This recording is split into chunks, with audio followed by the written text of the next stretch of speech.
الحمد لله نحمده ونستعينه ونستغفره ونتوب إليه ونعوذ بالله من شرور أنفسنا وسيئات أعمالنا من يهده الله فلا مضل له ومن يضلل فلا هادي له ونشهد أن لا إله إلا الله وحده لا شريك له ونشهد أن محمدا عبده ورسوله اللهم صل وسلم وبارك عليه وعلى آله وصحبه أجمعين يا أيها الذين آمنوا اتقوا الله حق تقاته ولا تموتن إلا وأنتم مسلمون يا أيها الناس اتقوا ربكم الذي خلقكم من نفس واحدة وخلق منها زوجها وبث منهما رجالا كثيرا ونساء واتقوا الله الذي تساءلون به والأرحام إن الله كان عليكم رقيبا يا أيها الذين آمنوا اتقوا الله وقولوا قولا سديدا يصلح لكم أعمالكم ويغفر لكم ذنوبكم ومن يطع الله ورسوله فقد فاز فوزا عظيما أما بعد فإن أصدق الحديث كتاب الله وخير الهدي هدي محمد صلى الله عليه وسلم وشر الأمور محدثاتها وكل محدثة بدعة وكل بدعة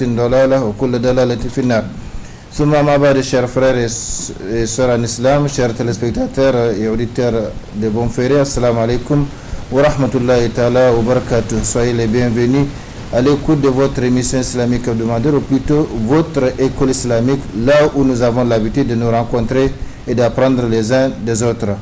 C'est ça qu'on appelle donc l'école, et n'est-ce pas, de laquelle certains donnent et d'autres apprennent. J'ai prié Allah subhanahu wa ta'ala de nous faire profiter tous ensemble de ces quelques instants que nous allons passer ensemble dans savoir, dans la recherche du savoir, en vue de son application, afin que ce savoir ne soit pas un argument contre nous, mais plutôt un argument en notre faveur, le jour où nous rencontrerons notre Seigneur Allah subhanahu wa ta'ala, yawma la yanfa'u malun wa la banun illa man atallaha biqalbin salim, jour où ni bien ni enfant ne seront d'aucune utilité, hormis pour celui qui regagne son Seigneur avec un cœur saint. Rappelons-nous notre triple responsabilité envers le savoir. La première responsabilité, c'est de l'acquérir, donc son acquisition. La deuxième responsabilité, son application.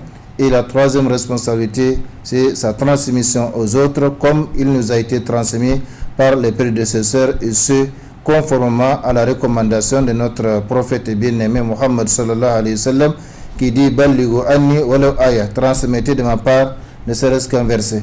Qu'Allah subhanahu wa ta'ala nous bénisse tous, qu'Allah subhanahu wa ta'ala nous bénisse tous, qu'il bénisse nos vies, qu'il bénisse nos familles, qu'il bénisse nos enfants, qu'il bénisse nos œuvres, qu'il bénisse davantage notre cher pays, le Niger, et qu'il nous conforme davantage à sa sainte volonté partout et toujours. Allahumma amin. Ceci dit, chers frères et sœurs en islam, chers téléspectateurs et auditeurs, nous allons animer ce soir avec la volonté et la grâce d'Allah subhanahu wa ta'ala un nouveau thème intitulé Nouvel An 1441. Donc Nouvel An hégirien 1441, ceci après la succession des saisons spirituelles, celle du mois de Shaban, celle du mois de béni de Ramadan, celle de Shawwal, de la première décade de Zulhijjah. Et voilà maintenant toutes ces saisons donc cèdent la place à une autre saison qui est la saison donc de ces mois dans lesquels nous sommes, le premier mois donc du calendrier islamique, à savoir le mois de Muharram. Le mois de Muharram, à propos duquel le prophète sallallahu alayhi wa sallam a dit le meilleur jeûne après celui de Ramadan, eh bien c'est celui de Al-Muharram, le mois d'Allah que vous appelez Al-Muharram. Donc si quelqu'un cherche un meilleur mois pour faire un meilleur jeûne, eh bien c'est ce mois-là, le mois de Muharram, qui compte parmi les mois sacrés en islam. Il y a 4 mois sacrés en islam, donc depuis Dhul Qiyda, Dhul Hijjah et Muharram. Ces 3-là se suivent, tandis que le 4e est Rajab, le 7e mois, donc qui précède Shaban qui précède à lui, et quant à lui, le mois béni de Ramadan. Ainsi dit, chers frères et sœurs, comme vous le voyez, Allah subhanahu wa ta'ala multiplie donc les saisons de concurrence, les saisons de foire spirituelle. Pourquoi? Pour que nous puissions justement maintenir le contact avec lui subhanahu wa ta'ala. Parce que celui qui perd le contact avec Allah subhanahu wa ta'ala, eh bien il a perdu le réseau, et celui qui n'a pas de réseau avec Allah subhanahu wa ta'ala, il est perdu au liyad billah. C'est pourquoi à maintes reprises, Allah subhanahu wa ta'ala nous a demandé de ne pas l'oublier, de nous souvenir de lui partout et toujours, afin qu'il se souvienne de nous, conformément donc au principe de la réciprocité de comportement entre le Seigneur et ses créatures. La louange appartient donc à Allah qui fait alterner la nuit et le jour. Il y a là un sujet de réflexion pour ceux qui ont des yeux, comme Allah subhanahu wa ta'ala l'a dit, yuqallibul layla wan nahar inna fi dhalika la'ibratan li ulil absar. Donc Allah subhanahu wa ta'ala, c'est lui qui fait alterner le jour et la nuit. Et pendant certaines saisons, la nuit est plus longue que la journée. Pendant d'autres saisons, la journée est plus longue que la nuit. Et en d'autres saisons encore, elles sont à peu près à longueur égale. Donc environ 12 heures ou 11 heures et quelques. La différence est minime. Mais il arrive que la journée s'étale sur 14 heures, tandis que la nuit s'étale sur donc 10 heures, ainsi de suite. Ça, c'est l'œuvre d'Allah subhanahu wa ta'ala. Et le soleil, la lune, le jour, la journée, la nuit, et bien tout ça, ça fait partie donc de la créature d'Allah subhanahu wa ta'ala. Et ces créatures ne sont jamais en grève, elles ne sont jamais parties en grève. Donc la succession de jours, la succession de semaines, la succession de mois, des années, tout cela pour donc concrétiser la volonté d'Allah subhanahu wa ta'ala. Que les prières, le salut, les miséricordes et les bénédictions d'Allah soient sur notre prophète et guide Muhammad sallallahu alayhi wa sallam, sur sa sainte famille, ses fidèles compagnons. Chers frères et sœurs en islam, craignons Allah notre Seigneur et regardons avec clairvoyance la rapidité avec laquelle le jour et les nuits passent en nous emportant. Voici l'année hégirienne 1440 qui était hier à son début et qui aujourd'hui s'apprête, ne sais pas qu'il s'apprête, mais qui a tourné le dos pour laisser la place à une nouvelle année 1441.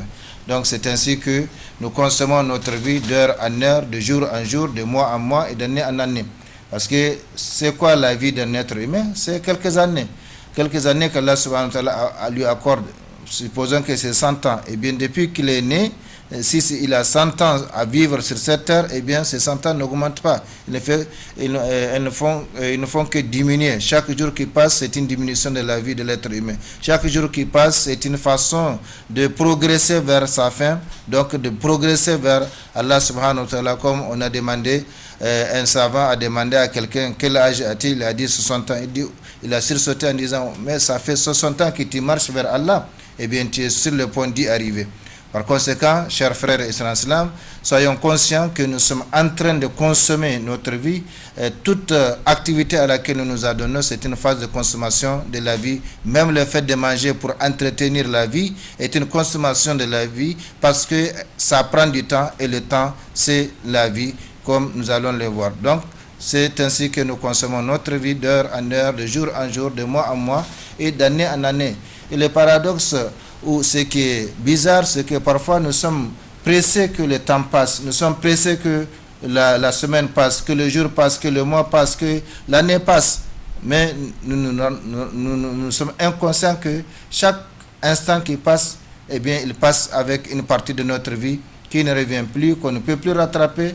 Et l'œuvre qu'on devait accomplir dans cet instant, si on ne l'avait pas accompli, eh bien, ce ne sera plus possible parce que chaque moment doit avoir donc une œuvre qu'on doit accomplir dedans. Si vous déplacez une œuvre que vous devez accomplir à 22 heures, eh bien, cela veut dire que vous allez prendre un autre moment qui devait être consacré à d'autres choses. Et l'intelligent ou l'homme positif ou l'homme qui veut en tout cas être qui est conscient donc de son temps, eh bien c'est quelqu'un qui a un calendrier ou un programme de sorte que à chaque moment de la journée, à chaque moment de la nuit, à chaque mois, à chaque semaine, eh bien il sait ce qu'il fait, donc il a un programme et il essaie donc de respecter ce programme. Parce que celui qui n'a pas de programme de la vie, eh bien il erre de la vie. Rien ne fonctionne sans programme. Cette télévision ne peut pas marcher sans programme. La radio ne peut pas marcher sans programme. Les partis politiques ont des programmes. Donc, toute chose a un programme. Tout service a un programme. Malheureusement, sauf celui-là qui fait le programme pour ses institutions, pour son entreprise, mais il n'a pas de programme pour lui-même. Chers frères et sœurs, quand l'homme connaît la valeur et l'importance d'une chose, il y veille naturellement. Il en prend soin. Pourquoi tout le monde s'occupe de l'argent? Tout le monde prend soin de l'argent? Parce que tout le monde connaît la valeur de l'argent. Donc, quand l'homme connaît la valeur d'une chose, l'importance d'une chose, il y veille naturellement et en prend soin. Ainsi, le musulman, en connaissant la valeur et l'importance de son temps, doit y veiller avec avidité et chercher à le mettre à profit en accomplissant les œuvres qui le rapprochent de son Seigneur. Donc, à chaque instant, nous avons des œuvres à accomplir, soit des œuvres religieuses, soit des œuvres profanes. Et en réalité, il n'y a pas d'œuvre profane. Tout peut être amené donc à l'adoration. Innamal amal bin niyat. Innamal amal bin niyat, dit le prophète sallallahu alayhi wa sallam, les actions ne valent que par l'intention. Donc, même l'œuvre profane, on peut donc la transformer en adoration et vice-versa. L'adoration peut être aussi transformée en habitude, comme aujourd'hui ce que nous faisons.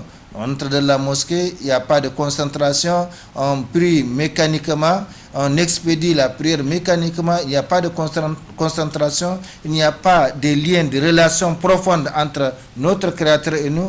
Eh bien, ça c'est de l'habitude.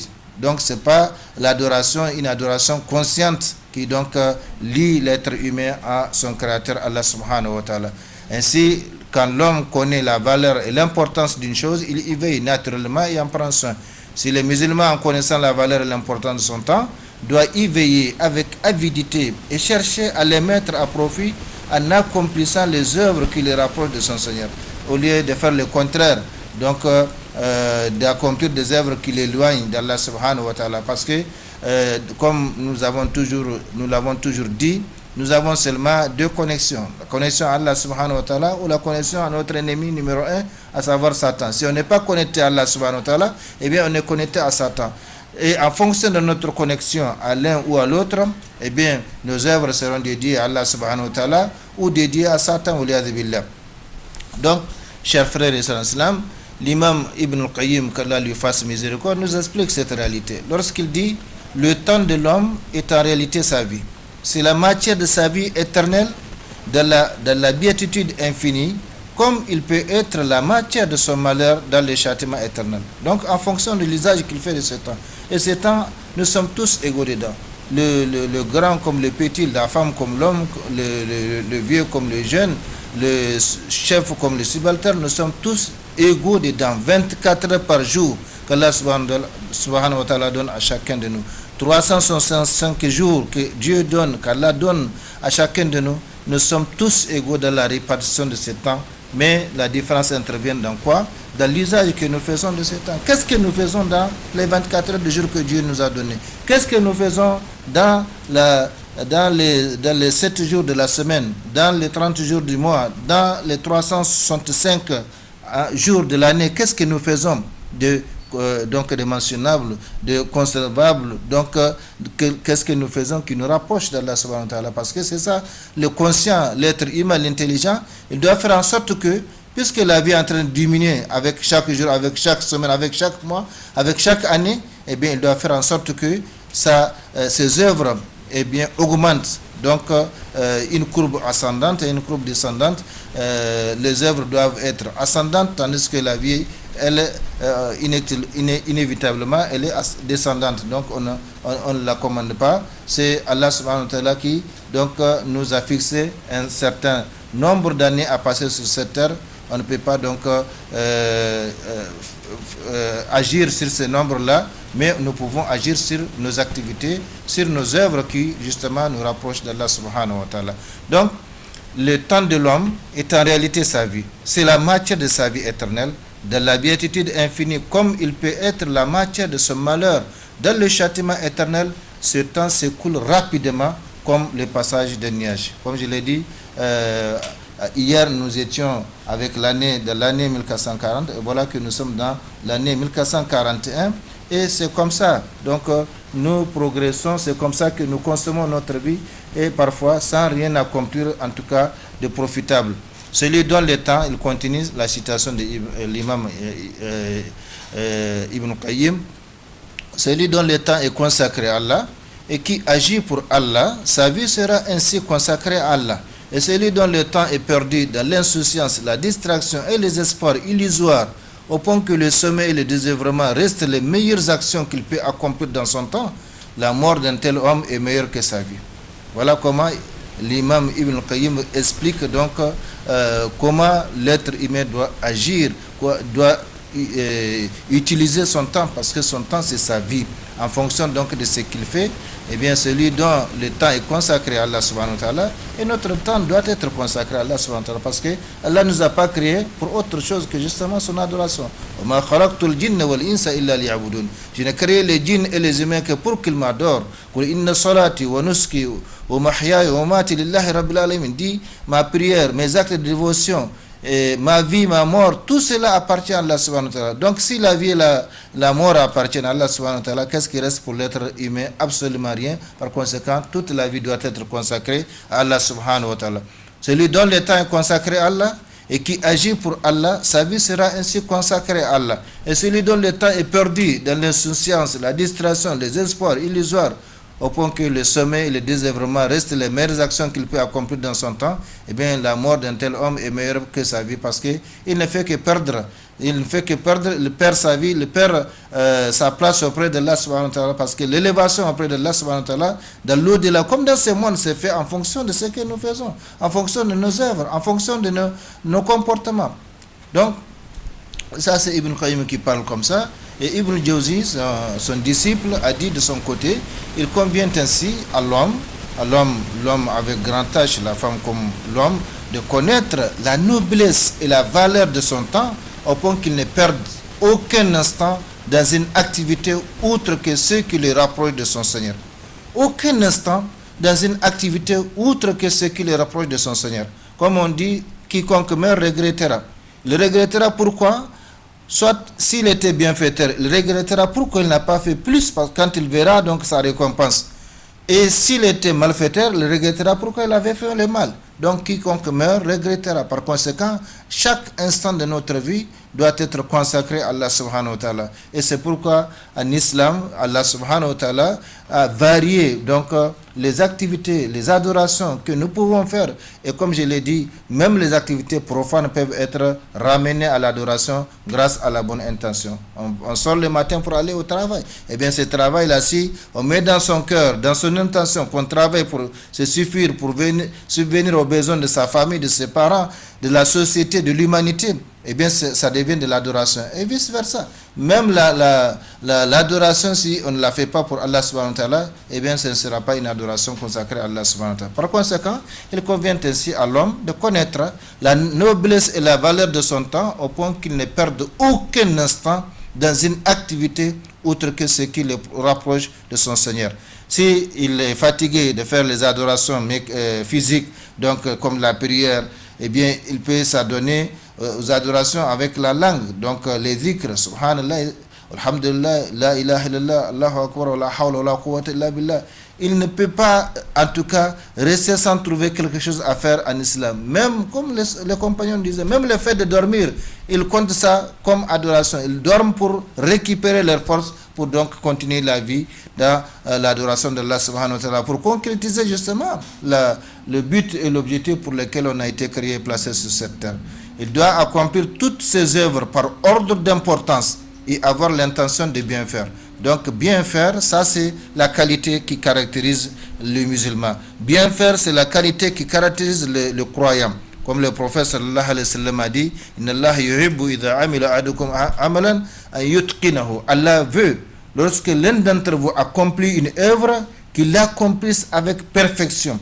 Avec perfection, donc tout le savoir qu'il peut mettre dans cette action, et bien qu'il le fasse. C'est ça le comportement du musulman. Il ne travaille pas pour chercher l'agrément de son patron ou l'agrément de X ou d'Y, mais il fait son travail pour chercher avant tout l'agrément de son Seigneur Allah subhanahu wa ta'ala, qui est capable de le récompenser ici-bas et dans l'au-delà. Par conséquent, on doit avoir une priorité. Donc, il doit accomplir toujours ses œuvres par ordre d'importance et avoir l'intention de bien faire. Quand c'est l'heure de la prière, eh bien, la priorité doit être donnée à la prière. Quand c'est le jeûne, le mois de Ramadan, la priorité doit être donnée donc au jeûne obligatoire. Quand c'est le Hajj, la Umrah, la priorité doit être donnée donc au Hajj, à la Umrah pour celui qui a les moyens, ainsi de suite. Donc, par ordre d'importance, et avec l'intention de toujours bien faire, c'est-à-dire faire pour que Allah subhanahu wa ta'ala soit satisfait de nous, faire bien pour que Allah subhanahu wa ta'ala accepte ce que nous faisons, chers frères et sœurs en islam, pour montrer l'importance et la place du temps de la vie. Allah subhanahu wa ta'ala a juré par les différents moments du temps. C'est ainsi qu'il a juré, par exemple, par l'aube, le matin, la matinée, la journée, l'après-midi, la nuit. Donc, والضحى والليل إذا سجى والليل والنهار والعصر. Tout ça pour montrer quoi? Parce que nous savons Allah subhanahu wa ta'ala, c'est lui le tout-puissant, le grand. Donc quand il jure par quelque chose, c'est pour mettre en évidence, c'est pour mettre en exergue l'importance, la place de cette chose dans la vie donc, des créatures. Donc Allah subhanahu wa ta'ala a juré par les différents moments du jour, donc de la nuit et de la journée, pour nous montrer l'importance du temps. Et Allah subhanahu wa ta'ala jure par ceux qu'il veut parmi ses créatures. Mais quant à nous, créatures, quant à nous, ses serviteurs, quand nous devons jurer, eh bien, on ne jure que par lui, ou on s'était, comme le prophète sallallahu alayhi wa sallam a dit, celui qui doit jurer, qu'il jure par Allah, ou qu'il se taise. Il n'y a pas une troisième alternative. On ne jure pas par le père, par la mère, par son pays, par le lait de sa mère, par ceci, par cela, comme aujourd'hui on l'entend. On jure par Allah subhanahu wa ta'ala, et si on ne peut pas jurer par Allah subhanahu wa ta'ala, eh bien qu'on se taise. Et le prophète sallallahu alayhi wa sallam a renforcé cela de son côté en disant, « Ni'matani maghbounun fihima kathirun minan nas, as-sihhatu wal-faragh » Rawah al-Bukhari. Le prophète sallallahu alayhi wa sallam a dit de son côté, beaucoup de gens, et quand le prophète sallallahu alayhi wa sallam dit beaucoup de gens, sont perdants vis-à-vis de deux bienfaits. Nous, en réalité, on ne connaît pas la proportion. Mais quand le prophète dit beaucoup de gens, ce qui est sûr, c'est que c'est plus de la moitié. Ça peut être 60%, 70%, 80%, 90%, Allahu Alam. Mais beaucoup de gens sont perdants vis-à-vis de deux bienfaits. Quels sont ces deux bienfaits au prophète? La santé et le temps libre. C'est-à-dire qu'ils ne profitent pas de leur santé, ils ne profitent pas de leur temps libre. Et en réalité, il n'y a pas de temps libre pour les croyants, il n'y a pas de temps libre pour les musulmans. Allah dit au prophète sallallahu alayhi wa sallam, si tu finis une activité, une adoration, fansab, attache-toi, attelle-toi à une autre adoration, parce que c'est ça la vie, la continuité, le contact, le maintien du contact avec Allah subhanahu wa ta'ala. Et c'est la raison pour laquelle Allah subhanahu wa ta'ala multiplie les différentes saisons donc de spiritualité, pour que justement les serviteurs puissent rester en contact avec lui subhanahu wa ta'ala. Comme vous le voyez, depuis le mois de Shaban, nous sommes dans ces différentes saisons spirituelles. Par conséquent, c'est comme ça que notre vie doit être. Beaucoup de gens sont perdants, dit le prophète sallallahu alayhi wa sallam, vis-à-vis de deux bienfaits, la santé et le temps libre. Donc la santé, ils ne profitent pas de leur santé pour chercher ce bas monde ou pour chercher l'au-delà. Ils ne profitent pas de leur temps libre. Et comme je l'ai dit, en réalité, il n'y a pas de temps libre, mais le temps libre, c'est par rapport donc aux engagements vis-à-vis des créatures. Mais sinon, par rapport à Allah subhanahu wa ta'ala, nous n'avons pas de temps libre. Parce que chaque instant doit être consacré à Allah subhanahu wa ta'ala. Chaque instant doit être consacré à une adoration. Si ce n'est pas la lecture du Nouveau Coran, c'est la prière, c'est le dhikr. Il y a tellement de choses, tellement de bonnes actions qu'on doit accomplir, qu'on doit faire. Et c'est en faisant cela qu'on s'habitue et qu'on devient positif dans la vie, contrairement à ce que nous voyons aujourd'hui. Clignotant à droite, virage à gauche. Je suis musulman, je suis croyant, mais on ne connaît même pas nos qualités, on ne connaît même pas les vertus que nous devons porter, les vertus que nous devons observer On ne connaît même pas le comportement que nous devons observer, et comme on le voit aujourd'hui, le mal, le mauvais comportement, tout cela est devenu donc l'apanage des musulmans.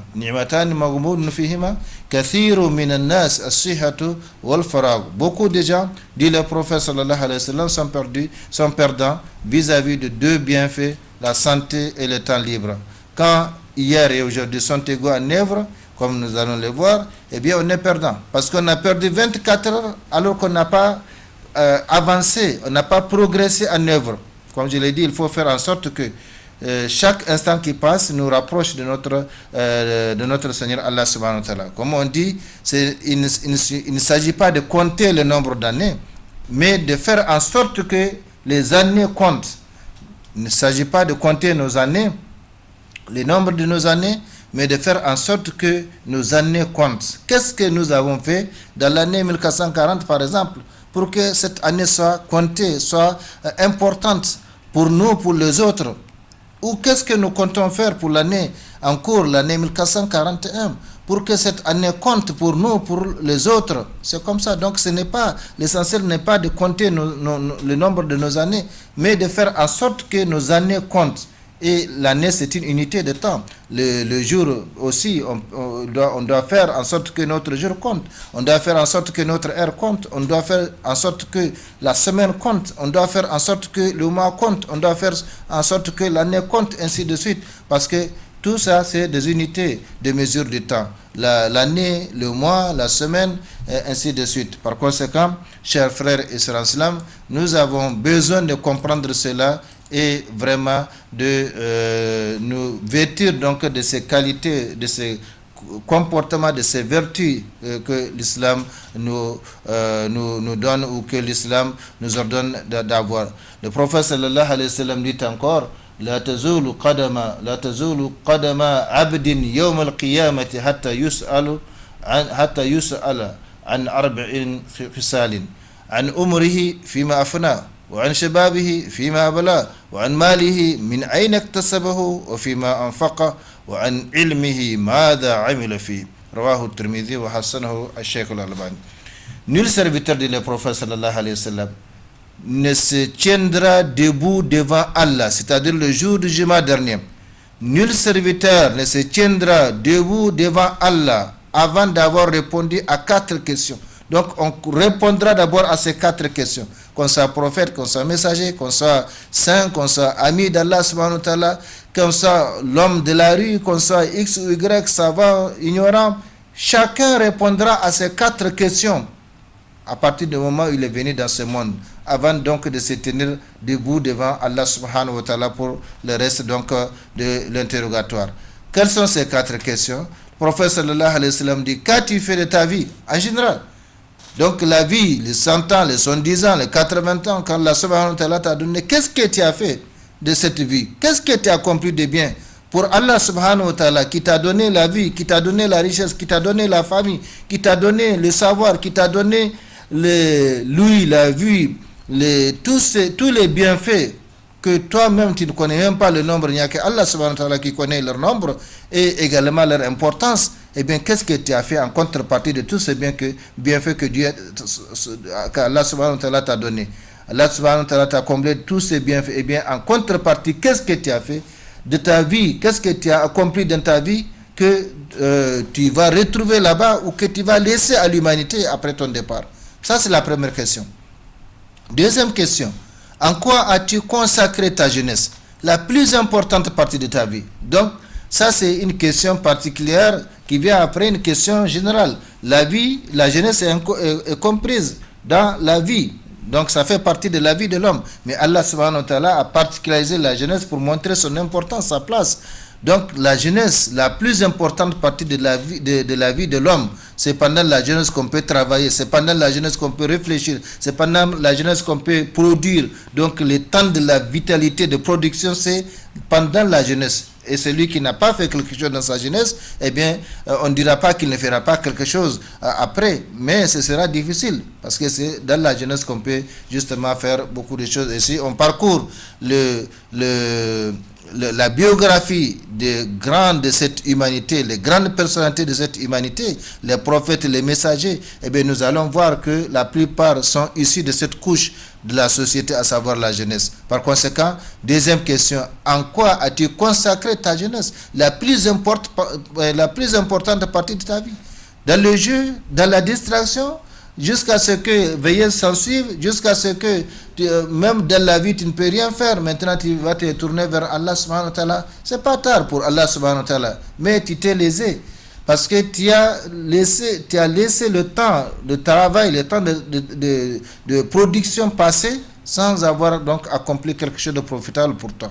Donc, en quoi as-tu consacré ta jeunesse, la plus importante partie de ta vie? Troisième question, qu'as-tu fait du savoir que tu as acquis? En fait, on a inversé un peu l'ordre ici. C'est la dernière question dans le texte arabe. Donc, la troisième question, qu'as-tu fait du savoir que tu as acquis, que tu as eu? D'abord, c'est quel savoir? Est-ce que c'est un savoir qui te rapproche d'Allah subhanahu wa ta'ala ou un savoir qui t'éloigne d'Allah subhanahu wa ta'ala? Tu as appris à l'école que Dieu n'existe pas et toi aussi tu dis que Dieu n'existe pas. Tu ne pries pas, tu ne jeûnes pas. Et tu considères les gens qui font la religion, qui pratiquent la religion comme des arriérés, comme des gens qui ne comprennent rien de la vie. Eh bien, qu'as-tu fait de ta vie? Eh bien, si tu es quelque chose, eh bien, fais en sorte que tu ne meurs pas. Et comme tu es venu sans volonté de ta part, eh bien tu vas repartir aussi sans programme, sans être consulté, sans volonté de ta part. Et tu vas répondre à cette question. Quatrième question, comment as-tu eu tes biens et comment les as-tu dépensés? Donc, sous par sous, on va répondre donc à cette question. Qu'est-ce que tu as eu comme bien et dans quelle voie les as-tu dépensés? Parce que Allah subhanahu wa ta'ala, quand il nous donne quelque chose, il veut qu'on l'utilise dans ses voies. Et c'est pourquoi nous avons passé ici plusieurs séries donc, de mérites de l'investissement dans la voie d'Allah subhanahu wa ta'ala. Voilà, chers frères et sœurs, 4 questions donc, auxquelles on doit répondre avant de se tenir debout devant Allah subhanahu wa ta'ala le jour de la résurrection. Qu'as-tu fait de ta vie en général? En quoi as-tu consacré ta jeunesse, la plus importante partie de ta vie? Qu'as-tu fait du savoir que tu as acquis? Quatrième question, comment as-tu eu tes biens et comment les as-tu dépensés? Chacun de nous répondra à ces 4 questions. Ainsi, chers frères et sœurs en islam, chaque être humain, quel que soit son savoir, quel que soit son pouvoir, quelle que soit sa grandeur, sa famille, son clan, son staff, quelle que soit sa force, eh bien, sera interrogé sur sa jeunesse, cette période de floraison, de vitalité, de résolution et de production, comme je l'ai dit. C'est pourquoi le prophète sallallahu alayhi wa sallam a exhorté un jeune homme en ces termes. Donc, comme je l'ai dit, la jeunesse fait partie de la vie. Mais Allah subhanahu wa ta'ala l'a particularisé dans les questions. Et le prophète sallallahu alayhi wa sallam, sinon l'islam tout entier, a particularisé, a mis un accent particulier sur la jeunesse. Parce que c'est dans la jeunesse justement qu'on peut faire tout. C'est dans la jeunesse qu'on peut donc travailler pour être quelqu'un. C'est dans la jeunesse qu'on peut travailler pour fonder sa famille, pour aider ses parents, pour aider la société, pour aider l'humanité, ainsi de suite. Et si dans la jeunesse on n'arrive pas à faire tout cela, eh bien on aura raté sa vie et l'humanité aura donc des ratés, ainsi de suite, comme on le voit aujourd'hui. Alors, le prophète sallallahu alayhi wa sallam a encore dit, donc toujours en exhortant les jeunes, la jeunesse, ce temps de floraison, de vitalité, de production, de travail, eh bien il dit à un jeune homme, اغتنم خمسا قبل خمس شبابك قبل هرمك وصحتك قبل سقمك وغناك قبل فقرك وحياتك قبل موتك وفراغك قبل شغلك رواه الحاكم. Donc le prophète sallallahu alayhi wa sallam dit, profite de 5 choses avant leur contraire. Parce que les contraires sont inévitables. La vie est fondée sur la dualité opposée. Le bien, le mal, la journée, la nuit, la force, la faiblesse, la pauvreté, la richesse, la santé, la maladie. Ça, c'est la dualité opposée selon laquelle Allah subhanahu wa ta'ala a créé cet univers. Donc, les situations aussi, c'est comme ça. La joie, la tristesse, l'angoisse qui s'oppose donc encore à la quiétude, à la tranquillité, ainsi de suite. Par conséquent, profite de ces 5 choses quand il les a, avant leur contraire, qui vont arriver de façon inévitable, de façon inéluctable. Profite de ta jeunesse avant ta vieillesse. Vous voyez comment le prophète sallallahu alayhi wa sallam met encore l'accent sur la jeunesse, cette importante partie de la vie de l'être humain. Mais donc, profite de ta jeunesse avant ta vieillesse. Qu'est-ce que ça veut dire profite de ta jeunesse? Aller danser, aller jouer, aller se distraire? Non. Essaye d'être quelqu'un pendant que tu es jeune, pendant que tu peux travailler, pendant que tu peux produire. Ainsi de suite. Donc c'est à ce moment-là que tu peux faire quelque chose pour te suffire à toi-même, pour subvenir aux besoins de ta famille, pour subvenir aux besoins de tes parents, pour subvenir aux besoins de ta société, de ton pays, de ton continent et pourquoi pas de l'humanité comme on le voit aujourd'hui. Donc profite de ta jeunesse avant ta vieillesse. Profite de ta santé avant ta maladie. Donc la maladie fait partie de la vie de l'homme, comme la santé fait partie de la vie de l'homme. Donc la dualité opposée. Eh bien, si aujourd'hui tu jouis de la santé, sache qu'un jour tu tomberas malade. Eh bien, profite de ta santé avant la maladie. Pourquoi faire? Pour accomplir de bonnes œuvres. De sorte que le jour où tu tomberas malade et que tu ne pourras pas faire ce que tu as l'habitude de faire, Allah subhanahu wa ta'ala va t'inscrire la récompense de ce que tu avais l'habitude de faire. Les gens vont s'étonner, vont se poser la question. On ne voit pas aujourd'hui la lumière chez un tel. Qu'est-ce qui est arrivé? Est-ce qu'il a voyagé, ou il est malade, ou il est mort? Donc, même les anges connaissent ta maison grâce justement aux bonnes actions que tu as accomplies. Et quand tu tombes malade et tu n'arrives pas à le faire, eh bien, Allah subhanahu wa ta'ala va inscrire pour toi ce que tu avais l'habitude de faire dans ta santé. Donc, profite de ta santé avant ta maladie. Profite de ta richesse avant ta pauvreté. La richesse fait partie de la vie de l'homme. La pauvreté aussi fait partie de la vie de l'homme. Mais le prophète sallallahu alayhi wa sallam nous montre ici que en réalité si on peut être riche, c'est que l'islam veut qu'on soit riche parce que tous les piliers, en fait le grand pilier de l'islam, les 5 piliers de l'islam, si on regarde bien, à part la double profession de foi, eh bien la zakat, le hajj, eh bien ce sont des piliers fondamentaux qu'on ne peut pas accomplir sans une richesse, sans une aisance matérielle, sans donc la richesse. Par conséquent, la recherche de la richesse est une obligation pour les croyants, pour les musulmans, pour pouvoir donc parachever les piliers de sa foi, de sa religion. Donc profite de ta richesse avant ta pauvreté. Profite de ton temps libre avant ton occupation. Donc vous voyez, profite de ton temps libre avant ton occupation. Comme je l'ai dit, en réalité, il n'y a pas de temps libre pour les croyants, pour les musulmans. À chaque fois, eh bien, il doit être attelé à une activité. Et enfin, profite de ta vie avant ta mort. Donc la jeunesse fait partie de la vie. Mais le prophète sallallahu alayhi wa sallam l'a particularisé dans la première question. Profite de ta jeunesse avant ta vieillesse. Et donc la dernière question, profite de ta vie de façon générale avant ta mort. Voilà comment donc l'être humain ou le musulman ou le croyant doit comprendre sa vie et en profiter. Contrairement à ce que nous voyons aujourd'hui, la jeunesse est devenue donc un gaspillage sur tous les termes et dans toutes les formes, un gaspillage de temps, un gaspillage de potentialité, un gaspillage de l'avenir.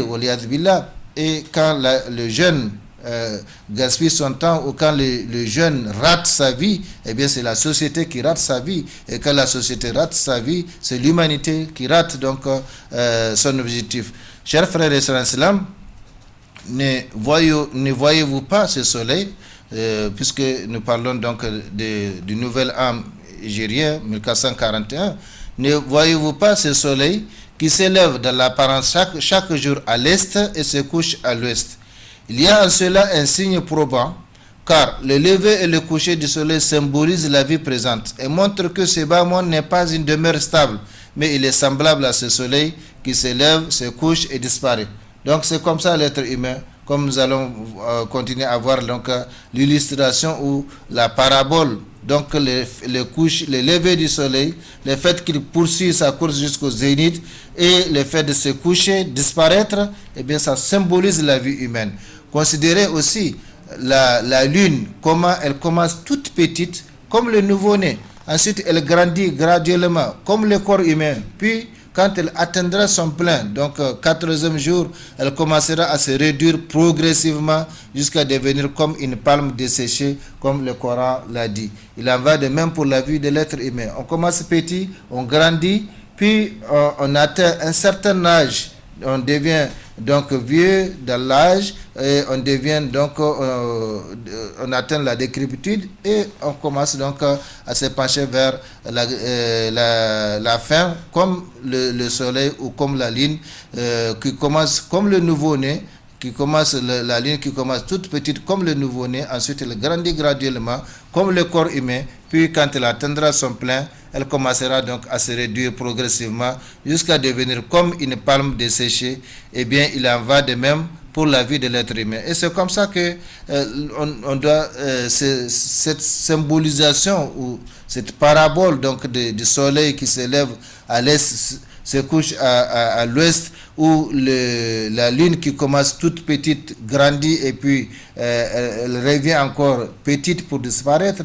Et bien tout cela symbolise donc la vie humaine et doit nous faire réfléchir, doit nous amener donc à chercher à profiter, comme le prophète sallallahu alayhi wa sallam a dit, à profiter de notre jeunesse, à profiter de nos situations positives pour les situations donc négatives, les situations favorables pour les situations défavorables, comme Allah subhanahu wa ta'ala l'a dit, la vie elle est comme ça, yawmun laka, yawmun alayka. Donc ça c'est les Arabes qui le disent, un jour en ta faveur, un jour contre toi. Allah subhanahu wa ta'ala dit, tilkal ayyam nudawilha bayna nas. Tels sont les jours que nous faisons alterner entre les gens.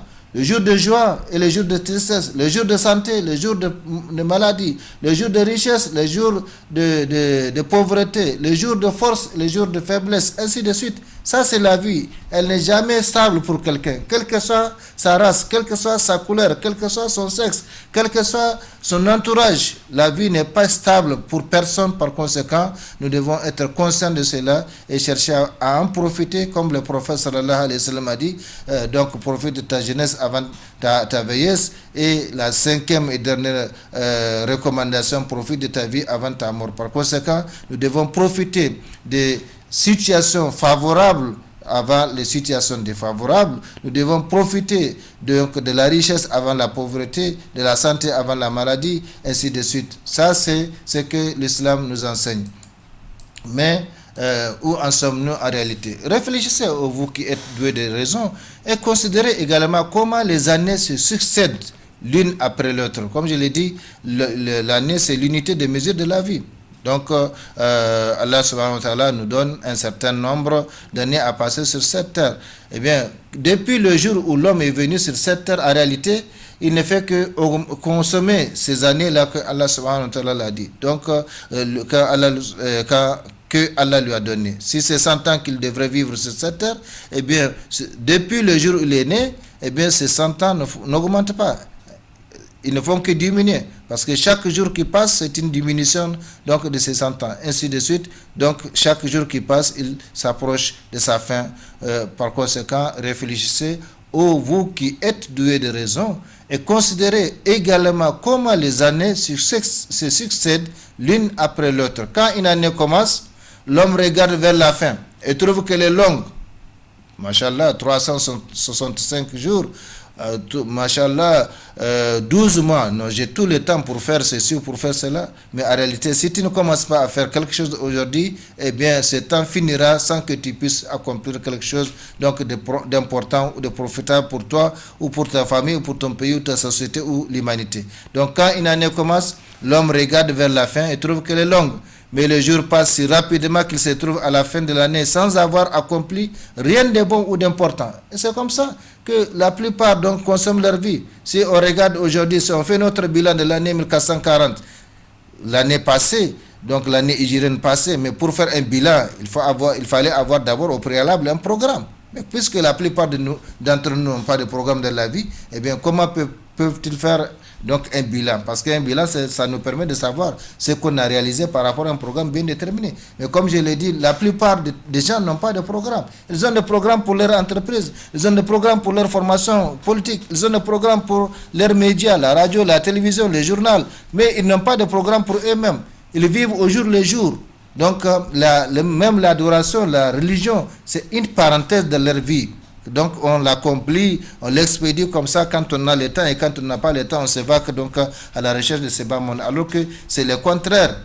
Les bas mondes et l'au-delà, tous appartiennent à Allah subhanahu wa ta'ala. Et celui qui n'est pas avec Allah, eh bien, il ne peut pas profiter donc de ce qu'il y a sur cette terre. En tout cas, profiter de façon positive, un profit qui sera donc valable ici-bas et dans l'au-delà. Donc, quand une année commence, l'homme regarde vers la fin et trouve qu'elle est longue. Mais le jour passe si rapidement qu'il se trouve à la fin de l'année sans avoir accompli rien de bon ou d'important. Comme je l'ai dit, si aujourd'hui nous essayons de faire le bilan de l'année écoulée, l'année 1440, eh bien, la plupart d'entre nous, eh bien, vont trouver donc qu'ils n'ont rien accompli. En tout cas, mais comme je l'ai dit, pour faire même un bilan, c'est qu'en réalité, il fallait avoir au préalable un programme. Et celui qui n'a pas de programme ne peut pas donc faire un bilan. C'est ainsi que l'homme consomme parfois, sinon souvent, sa vie dans l'insouciance jusqu'à ce que la mort le surprenne. Comme Allah subhanahu wa ta'ala l'a dit, وَجَاءَتْ سَكْرَةُ الْمَوْتِ بِالْحَقِّ ذَلِكَ مَا كُنْتَ مِنْهُ تَحِيدٌ وقال تعالى لقد كنت في غفلة من هذا فكشفنا عنك غطاءك فبصرك اليوم حديد. Donc, comme on l'entend, courte maladie, donc la mort l'a surpris. La mort ne surprend personne. À partir du moment où on sait que tout vivant mourra, par Allah subhanahu wa ta'ala, eh bien la mort ne surprend personne. Mais pourquoi les gens disent la mort l'a surpris jusqu'au jour où la mort l'a surpris? Parce qu'en réalité, ils n'accordaient pas d'importance à la mort. Ils n'accordaient pas donc d'importance, c'est-à-dire ils ne travaillaient pas en fonction justement de son voyage vers l'au-delà. Aujourd'hui, si nous regardons nos maisons, machallah, on cherche à les embellir, on cherche à mettre le confort dedans, on cherche à mettre les lumières, tout ce qui donc nous permet de vivre dans le confort. Mais ce n'est pas notre demeure. Mais qu'est-ce que nous faisons pour notre tombe, pour l'au-delà? Qu'est-ce que nous faisons justement pour embellir, pour mettre de la lumière dans nos tombes, de la tranquillité, de la paix, de la sérénité, de la sécurité dans nos tombes qui sont les vraies maisons, nos vraies demeures? Par conséquent, c'est ainsi que l'homme consomme parfois, sinon souvent, dans l'insouciance, jusqu'à ce que la mort le surprenne. Allah subhanahu wa ta'ala nous dit dans le noble Coran, donc l'agonie de la mort fait apparaître la vérité. Voilà ce dont il est écarté.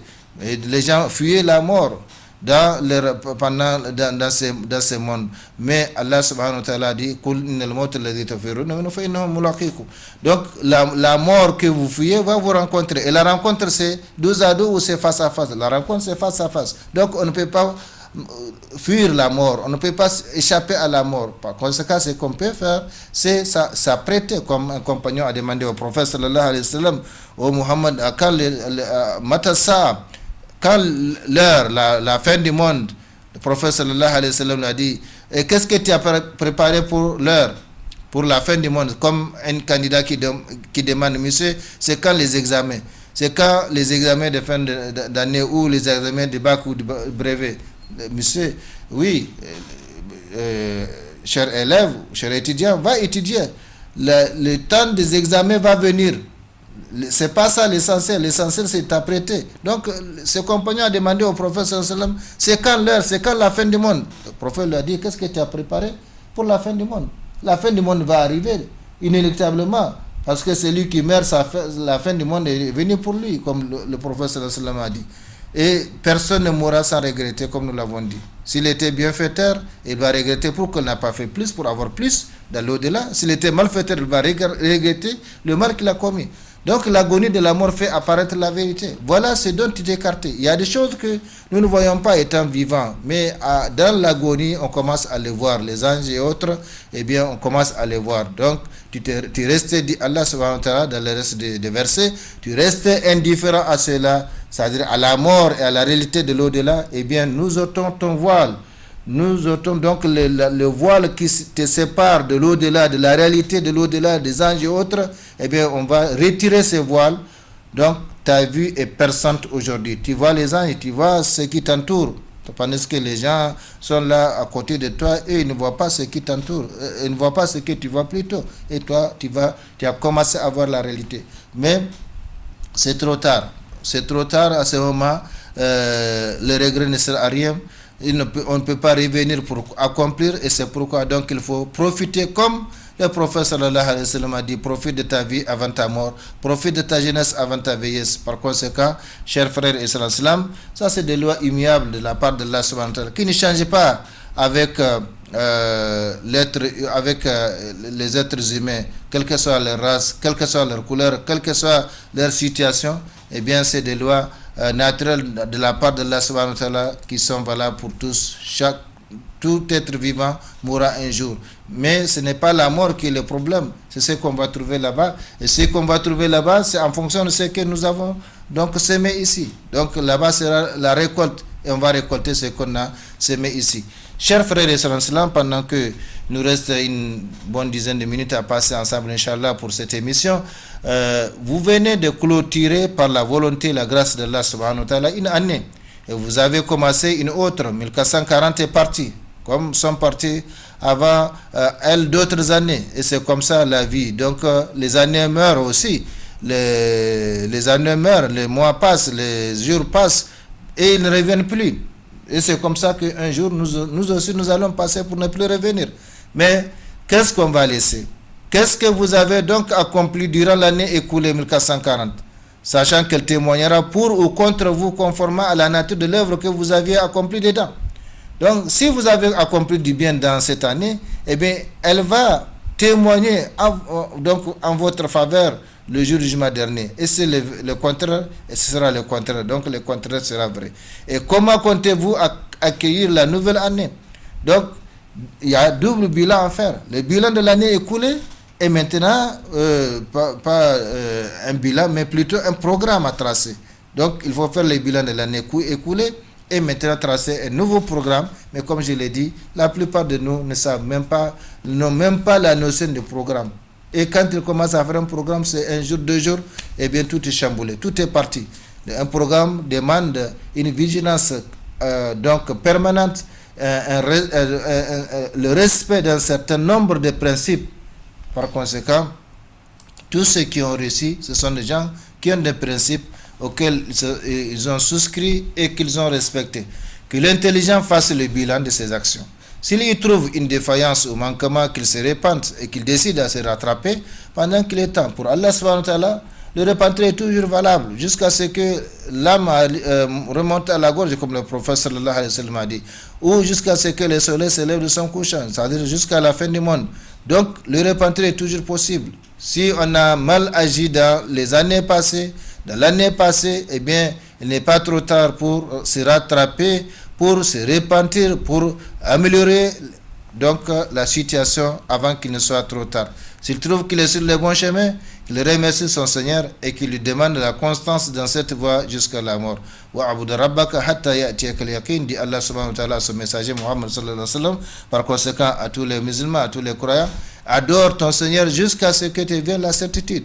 La mort, donc il n'y a pas de repos comme je l'ai dit, et à chaque instant on doit avoir quelque chose à faire, soit pour ce bas monde, donc pour améliorer ses conditions de vie, soit pour l'au-delà, pour s'approcher davantage donc de son Seigneur. Par conséquent, que l'intelligent fasse le bilan de ses actions. S'il y trouve une défaillance ou manquement, qu'il se repente et qu'il décide à se rattraper. Mais comme je l'ai dit et répété, c'est que en réalité, pour faire un bilan, il faut avoir au préalable un programme. Mais la plupart d'entre nous n'ont pas de programme, par conséquent, on ne peut pas faire un bilan. Et ce bilan est valable. Ce n'est pas seulement un bilan annuel, mais on doit faire bilan pour toute la vie. Donc un bilan journalier, un bilan quotidien, un bilan hebdomadaire, un bilan mensuel, un bilan trimestriel, ainsi de suite. Donc chacun doit avoir un programme. Parce que ces programmes, les bilans, c'est en fonction du programme. Si on a un programme quotidien, eh bien chaque jour on doit faire un bilan pour savoir qu'est-ce qu'on a concrétisé, qu'est-ce qu'on a fait, qu'est-ce qui reste à faire, pourquoi on n'a pas fait ceci, on n'a pas fait cela, et pourquoi, ou comment faire pour améliorer donc ce qu'on n'a pas pu faire ou rattraper ce qu'on a tracé et qu'on n'a pas fait, ainsi de suite. C'est comme ça seulement qu'on peut avancer dans la vie. Si à l'école il n'y a pas de programme, il n'y a pas CI, CP jusqu'à CM2, il n'y a pas 6e jusqu'à 3e, il n'y a pas les différentes classes, il n'y a pas différents niveaux, eh bien où est-ce que les gens vont aller? Tous vont se retrouver là-bas. Même les grands-pères vont retrouver, ou les petits-fils vont retrouver leur grand-père dans les mêmes classes, parce qu'il n'y a pas donc d'évolution. Mais ça a été fait de sorte que les gens progressent de période en période, d'année en année. Donc on progresse de la vie comme on progresse dans l'âge. Par conséquent, chers frères et sœurs en islam, pour être positif, pour être quelqu'un, pour être donc en phase avec sa vie, il faut nécessairement un programme. C'est ce programme-là qui nous permet donc de savoir ce que nous sommes en train de faire. Sinon, nous allons errer de la vie. Celui qui n'a pas de programme ressemble à celui qui sort de chez lui. Donc, nous sommes ici dans une maison, dans un espace bien déterminé. Et celui qui n'a pas de programme de la vie est comme celui qui sort de la rue, qui n'a pas de programme. Où est-ce qu'il peut aller? Il va errer et revenir sans avoir accompli quelque chose donc, de profitable. Chers frères et sœurs en islam, maintenant qu'il nous reste 5 bonnes minutes à passer, chers frères et sœurs en islam, nous sommes à la fin de l'année musulmane 1440 et au début de la nouvelle année 1441. C'est non seulement l'occasion pour, comme je l'ai dit, pour chaque musulman de faire le bilan de ses activités de l'année passée, de tracer un nouveau programme pour la nouvelle année, mais aussi et surtout de se poser la question suivante: comment faire pour que ma nouvelle année soit positivement différente de mes années précédentes? Parce que c'est comme ça seulement, comme je l'ai dit, on peut progresser. Mais si c'est la routine, toujours faire la même chose, chaque jour, chaque semaine, chaque mois, chaque année, eh bien, on est en train de perdre. On est en train de perdre, comme la tradition islamique a dit, celui dont 2 de ses jours sont égaux à 9 est un perdant.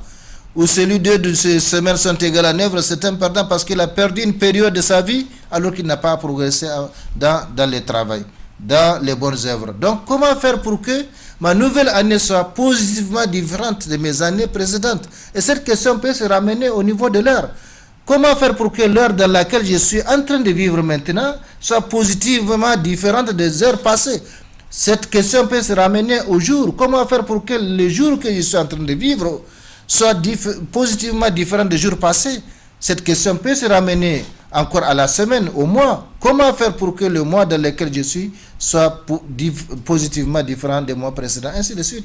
Si on veut progresser, eh bien, nécessairement, il faut qu'on se pose cette question, mais il ne suffit pas de poser cette question. Certes, cette question, comme je l'ai dit, exprime en fait le vœu ou le souhait que les gens se font personnellement et mutuellement au début de chaque nouvelle année. Cependant, on constate que beaucoup de gens restent à ce stade de formulation de vœux et de souhaits sans jamais envisager d'entreprendre quelque chose qui leur permettra de concrétiser ces vœux. Or, les vœux sont semblables à des graines de semences dont on peut emmagasiner autant de tonnes que l'on veut ou que l'on peut. Aucune ne donnera fruit si elle n'est pas semée, cultivée et entretenue. Même si quelqu'un a des sacs a des tonnes de céréales dans sa maison, eh bien si il ne les met pas dans les sols, il ne cultive pas, il ne les entretient pas, eh bien il ne pourra pas avoir de nouvelles productions. Donc si elle n'est pas semée, cultivée, entretenue, la graine ne donnera rien. Ainsi, aussi beau qu'ils soient nos vœux et souhaits, ne seront réellement concrétisés que s'il y a action de notre part. C'est pourquoi il est dit: l'action n'entraîne pas toujours le bonheur, mais il n'y a pas de bonheur sans action. Autrement dit, montrez-moi le bonheur qui est né comme ça sans action. Tout bonheur a son origine dans l'action, même si c'est une petite action. L'action n'entraîne pas toujours le bonheur. Ce n'est pas tous ceux qui agissent qui vont avoir le bonheur, mais il n'y a pas de bonheur sans action. Ça, mettons ça dans notre esprit. Pour que notre nouvelle année soit positivement différente, parce que le temps, justement, celui-là dont on parle, risque de nous faire défaut parce qu'on ne le commande pas.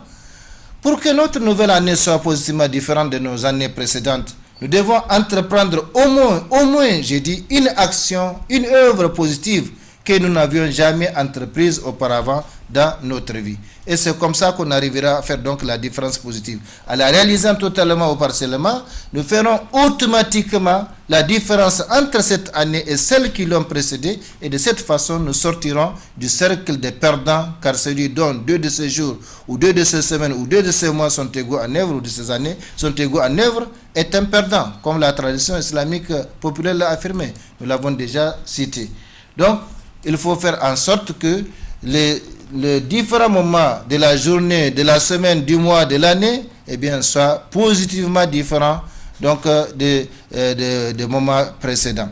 Cette action qui doit faire la différence entre nos années diffère d'un individu à l'autre, car nous n'avons pas tous les mêmes préoccupations, les mêmes ambitions et encore moins les mêmes moyens. Voir sur notre site la liste de quelques œuvres que l'on peut entreprendre. Donc là, vous avez un lien, internet, omnislam.com, nouvelle année 1441.pdf. Là, nous avons mis donc, sur cette page donc, un certain nombre d'actions, d'œuvres qu'on peut entreprendre pour faire la différence positive entre nos différentes années. Par exemple, la 23e œuvre qu'on peut faire, c'est nommer chaque année par un thème bien déterminé. Et c'est pourquoi cette année, nous avons donc nommé l'année 1441 l'année des œuvres caritatives, donc les œuvres de bienfaisance de la voie d'Allah subhanahu wa ta'ala. Rappelons avant de terminer qu'il fait partie de la sunna le jeûne du Muharram, donc ce qu'on appelle Ashura, qui correspondra cette année au lundi 9 septembre 2019, Inch'Allah. Ce jeûne permet la rémission des péchés de l'année, comme l'a dit le prophète sallallahu alayhi wa sallam, c'est-à-dire le pardon des péchés passés, de l'année passée, comme l'a dit le prophète sallallahu alayhi wa sallam, et il est recommandé de jeûner un jour avant ou un jour après les 10, c'est-à-dire les 9 et les 10, ou les 10 et les 11. Le prophète sallallahu alayhi wa sallam avait promis de jeûner les 9 et les 10, mais il a été rappelé avant le Muharram suivant. Par conséquent, il est permis donc de jeûner les 10, les 9 et les 10, ou les 10 et les 11, ou bien encore les niveaux suprêmes, à savoir les 9, les 10, les 11. L'essentiel, c'est que on fasse ce jeûne-là qui permet donc la rémission d'une année de péché, qu'Allah subhanahu wa ta'ala nous conforme à ce qu'il aime et agrée. Je voudrais également informer le public que nous allons, Inch'Allah, animer une conférence le samedi 7 septembre 2019 au Centre culturel Amir Sultan de Niamey, en collaboration avec la Banque islamique du Niger, sur l'importance de la finance islamique dans la vie du musulman. Donc c'est une conférence publique ouverte donc à tous ceux qui peuvent y participer, Inch'Allah, à partir de 9h30 le samedi 7 septembre 2019, sur l'importance de la finance islamique dans la vie du musulman, en collaboration avec la Banque islamique du Niger. Qu'Allah subhanahu wa ta'ala nous conforme à ce qu'il aime agré, qu'il bénisse pour nous nos œuvres, notre vie, et qu'il nous aide à accomplir de bonnes actions durant cette nouvelle année, et qu'il nous pardonne les fautes et péchés commis durant l'année passée. Seigneur Allah, nous te demandons les biens de cette nouvelle année et les biens qu'il y aura après elle, et nous nous réfugions auprès de toi contre le mal de cette nouvelle année et le mal qu'il y aura après elle. Qu'Allah subhanahu wa ta'ala nous bénisse davantage, ainsi que notre cher pays le Niger, qu'Allah nous accorde ses miséricordes et ses bénédictions, ainsi qu'à notre cher pays le Niger et au reste de l'humanité. Allahumma amin. Allahumma rabbana taqabbal minna innaka antas samiul alim wa tub alayna innaka antat tawwabur rahim. Allahumma salli wa sallim wa barik wa an'im ala abdika rasulika Muhammad wa ala alihi wa sahbihi ajma'in. Subhana rabbika rabbil izzati amma yasifun. Salamun al mursalin. Walhamdulillahi rabbil alamin. Wassalamu alaykum wa rahmatullahi ta'ala wa barakatuh. Ya Allah, même dans le noir tu nous donnes de l'espoir. Ya Muhammad, Rasul Allah. Labbaik Allahumma labbaik.